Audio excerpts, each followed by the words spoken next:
زمانہ قدیم میں قربانی کے قبول ہونے کی علامت یہ ہوتی تھی کہ سفید رنگ کی غیبی آگ آسمان سے آتی اور قربانی کی چیز کو جلا دیتی، اور جس کی قربانی قبول نہ ہوتی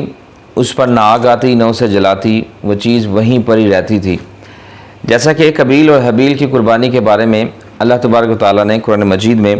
سورہ مائدہ کی آیت نمبر 27 میں ارشاد فرمایا کہ اذ قربا قربانا فتقبل من احدہما ولم یتقبل من الآخر، جبکہ قابیل اور حابیل دونوں نے قربانی دی، بس ان دونوں میں سے ایک سے قبول کی گئی اور دوسرے سے قبول نہ کی گئی۔ جو سچا ہوتا تھا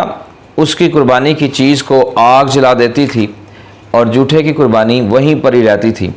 قربانیوں کی قبولیت کی بنیاد سچائی اور تقویٰ تھی، اور آج بھی ایسا ہی ہے۔ جب قابیل کی قربانی مردود ہو گئی تو اس نے حضرت حابیل سے کہا کہ میں تمہیں قتل کر دوں گا،